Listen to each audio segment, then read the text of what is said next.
So my friend Bobby Adams and a number of other people have sent me messages wanting me to show them my flint knapping tools. So in this video I'm going to show you what I use, show you how to make a few of the tools that I use, and then at the end I'm going to chip a point out of a piece of flint using those tools.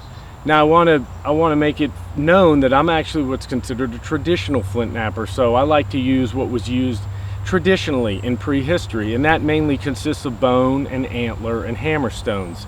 A lot of modern knappers nowadays use copper tools, and I do have a few copper tools, but I don't use them all that much. I grew up learning to use antler tools, and I wanted to learn on antler tools because that's what the old guys used, and I wanted to experience flint knapping the way they did. So I do have some copper tools, but the vast majority of the work I do is with antler tools. So I'll show you what I've got and how I make a few of them. So first off, I'll start with the pressure flakers. Now these are just a few of the ones that I've gotten that I use. They're all from Deer Antler tines, and they're just cut off the main beam. This one right here is actually one main beam antler with a little fork on the end, obviously. Just was cut off at the main beam there, and that's what I used. Didn't even trim it. And here's another one. Just another antler tine, reasonably sharp. Here's another antler tine that's blunted, that needs to be resharpened. And then here's another one that I use. It's actually a longer tine that I cut in half, split in half, and I also have the other half. Now this one is shaped more like a flattened popsicle stick. It's got a flat, almost like a screwdriver shaped end to it, and this is really good for doing notching and also for doing fine edge work. And I get my antler tools from Deer Antlers like this one. This one is a shed. Unfortunately, it had been sitting in the ground for a while, and the rodents got it and they chewed up the ends of the tines. Now if you live in an area where there's a lot of rodents, the rats, mice, and squirrels will actually chew and eat the antler because they want to get the calcium and minerals out of them. So if you can pick them up when they're fresh, that's the best time to get them and beat the rodents to them. This one, a lot of these tines have been chewed up to the point that they're not really usable. This one I'll cut off, and this one possibly could cut off. But you also have this main beam here as well, so you can make a billet out of this. Round off this end where it was attached to the skull, and of course make it comfortable for your hand to hold, and then you can use that for your billet work. Here's another one that I picked up. This is a little bit of an older antler, and it actually was broken probably in a fight, but as antler gets older, it tends to rot and decay and become powdery and white. So get the antler, the freshest antler you can.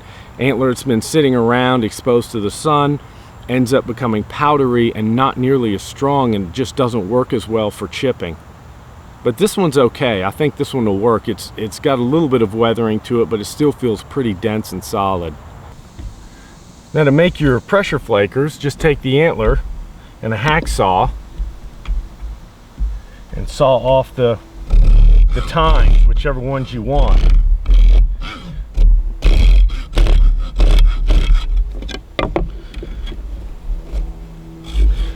It helps if you've got a vise. Of course, I'm doing this outdoors, so.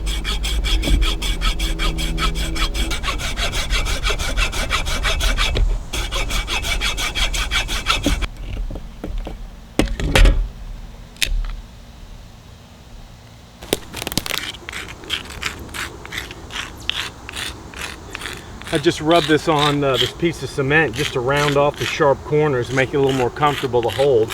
You can do this with a file too.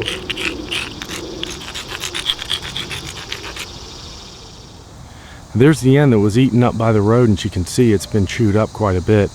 We can still grind this down though and make this into a usable tool.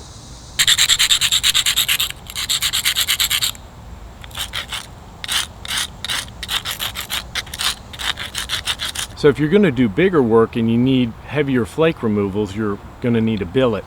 So these are some of my billets. As you can see, they're not very big. They're all made out of white-tailed deer antler, and these are what I use for my small and medium work. If you're going to do bigger, heavier work, make big blades and spear points, you're obviously going to need a bigger billet. But I don't do a whole lot of really big work. I prefer to make arrow points and small knife and spear points, and so small, medium-sized billets like these are perfect. These are essentially the main beams of a deer antler, and they're cut off, and the offending protrusions are removed. Any antler tines that I can use for pressure flakers are taken off, and then there's your billet, your little, basically your hammer. And here's another one that's even thinner and smaller than these other two, and I use these quite a bit, and you'd be amazed at how well they work. If you can get them, you want to get the main beam, this is another main beam, with the skull attached to it. That way you can use all this extra bone as your billet, and it will greatly extend the life of your antler billets. If you don't, of course, you can just use a shed antler, round off the end so that it's hemispherical in shape, like that, and that's what you use for striking flakes off. Now for bigger work, you can use something like this. This is moose antler, and you can find these online, different internet sources. They tend to be pretty expensive though. These are usually from nice sized moose antlers, so if somebody's going to cut them up and sell them as tools, they're going to get some money for them. But I, again, don't use these very often, but they are really good for bigger, heavier flake removals if you're making big blades and that kind of thing. I also use hammer stones quite a bit. Now these are essentially just round river rocks that I pick up on my travels. I find them in creek beds and that kind of thing. Different sizes, different hardnesses. Got a little one here, like a small egg size. This one's actually really good. It's dense and it's really good at taking off flakes. Again, not very big hammer stones. I don't do a lot of big work. Arrow points are what I tend to make because that's what I use. Tie them onto arrows and go hunting with them. You're also going to need a grinding stone for grinding your platforms down. This one is one I picked up in North Georgia. It is like a sandstone almost. It's not very dense, it's not very hard. This is not good for using as a hammer stone, but it's very gritty. It's excellent for grinding the edges and setting up your platforms. Here's another grinding stone, a little bit harder, a little bit denser, a quartzite type of material. Again, really good for grinding. Also works well as a medium hardness hammer stone. So you just go out, collect these materials as you're out there on your travels. Pick this stuff up and modify it so that it fits you and what your needs are. Now, one modern pressure flaking tool that I do use a lot of is this right here. This is a horseshoe nail that's set into a wooden handle that has 2 set screws in it. Now, this is excellent for doing really fine edge work and also for doing really fine intricate notching. This horseshoe nail is about the perfect hardness. It's just hard enough that it will resist bending and breaking, but it's soft enough that it will engage the flint a little bit, and it has a tendency to grab the edge. It works really well. This is one tool I use a lot, and you can use antler tools that are filed down similar to this. Only problem is they tend to wear out much quicker and they require a lot more maintenance. So I like to use this tool quite a bit. It gives me wicked sharp edges on my hunting points, and you can do some really cool notching with this tool. Of course, for pressure flaking, you're also going to need a leather pad of some kind to put in your hand to protect your hand so you're not driving flakes right into your palm. These are made out of buckskin. You can use any leather. You can even use an old wash rag. I've used that too. Anything just soft enough to put into your hand to pad your hand and give you some protection when you're pressure flaking. Now, another thing I use is a leather pad. I like to put this over my thigh, and sometimes I'll put my points down and chip with the points on that pad. Of course, you want your safety glasses. These are important. Should be in every flint knapper's kit. You don't want a piece of razor sharp flint poking you in the eye. Believe me, it hurts and it can do a lot of damage, so always have your safety glasses. So that's a little sneak peek into my toolkit of what I use for flint knapping. One thing to keep in mind though, if you do want to use antler, is it is a little bit more difficult to learn on, and it requires more maintenance and pressure, especially when you're doing pressure flaking. But I really like using Antler. Another thing to keep in mind is that it will tend to absorb humidity during the day. So now in the middle of July, where it's hot and humid here in Georgia, the Antler will actually absorb humidity, moisture from the air, and it can soften your tools. One thing I've done to help combat that is you can just hold them over a flame, gas stove or whatnot, just to heat them up and dry them out, and that will harden that bone, that antler, and make it work better. So I've got a piece of Texas flint here, and I figured I'd chip this into a point for you guys today. So let's get started. First things first, we've got these sharp edges that are going to need to be worked off, thickened up, and strengthened. So we're going to do that first. I'm just using this hammer stone just to take very short flakes off.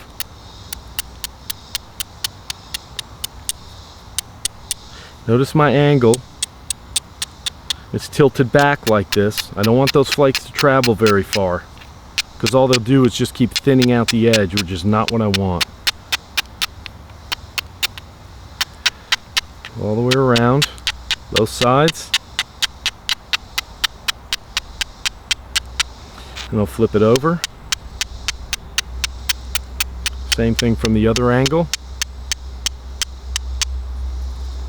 If a flake doesn't detach when you're striking the edge, normally that's telling you something is wrong. Either your angle's not right or the platform is not set up right. And this comes from simply years of experience. You'll know what to do. It just takes practice. Now this flake is quite thick, as you can see. It's got this weird bulb here and then this hump on top. What I want to do is get rid of the thickest areas first. So I want to take off this lump, then I'm going to start sending flakes on this bottom side to thin it down. Now I've got one edge set up right here. Try to strike it and remove that lump.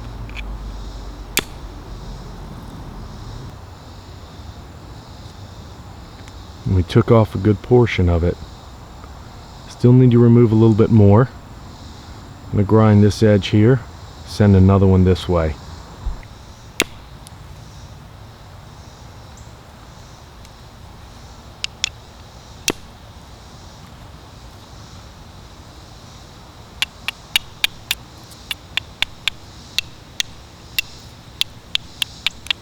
Some more flake removals. You can see I've removed that lump that was there.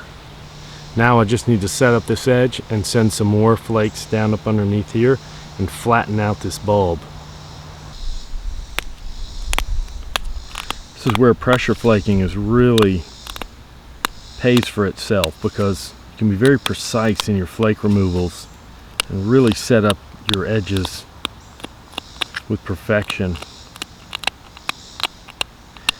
This may seem like tedious work, but really preparing your edges is the key to flint knapping.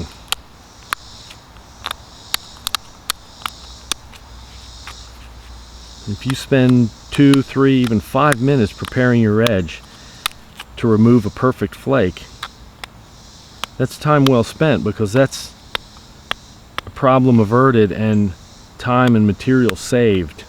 Because if you mess it up, then you got to go back and recorrect it, which ends up costing you more time, and you end up losing material because you've got to sacrifice some size to make up for your error.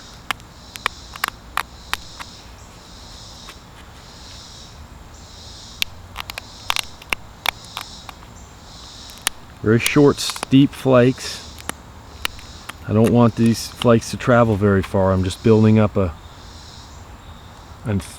angled edge here, a beveled edge, and that's what I'll strike on to drive flakes off on this bottom side.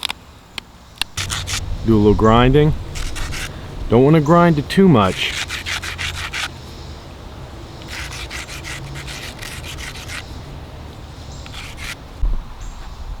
Okay, take the small billet here, strike on this side and see what we can do. Beautiful. Oh man, look at that. See how that flake traveled? Nice and clean. Removed a good bit of mass. It's a perfect example of why you want to take your time to set your edges up and do it correctly, because then you can rapidly thin a piece when you do it right. So I'm going to move over here a little bit and strike another one.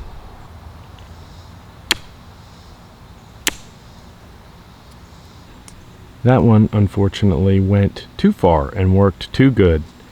The flake went off perfectly, but it went all the way across to the other side and dove down and broke off the edge. Actually, it sheared it off, didn't really break it. That's that platform was set up a little bit too heavy. That's okay though, you can still make a point out of it.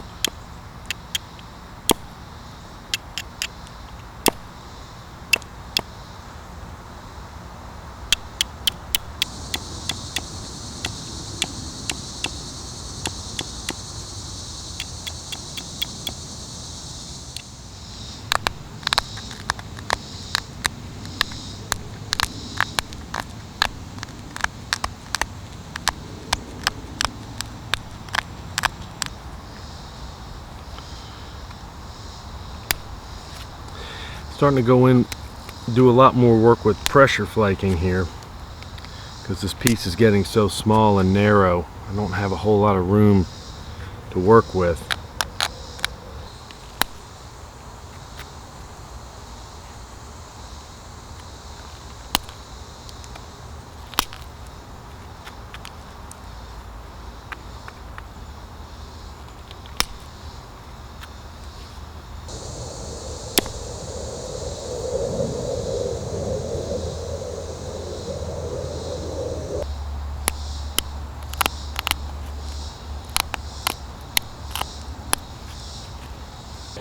There's the arrow point preform. It's coming along nicely.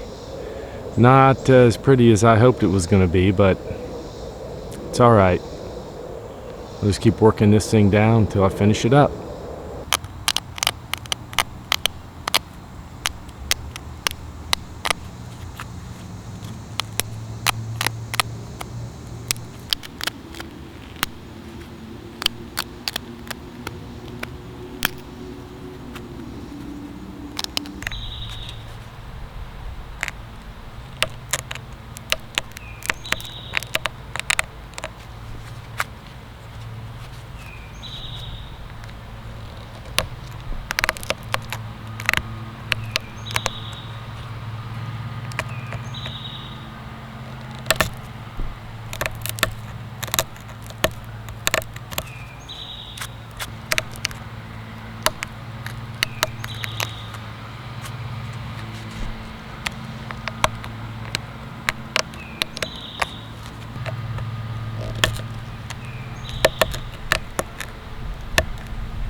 So there's the finished point. Definitely not the prettiest point I've ever made. It's difficult to try to flint knap and film at the same time, but it's well formed and it's sharp, and the deer I shoot with it won't know the difference. But there you go, done all 100% with Antler and primitive tools. Perfectly capable of bringing down a deer.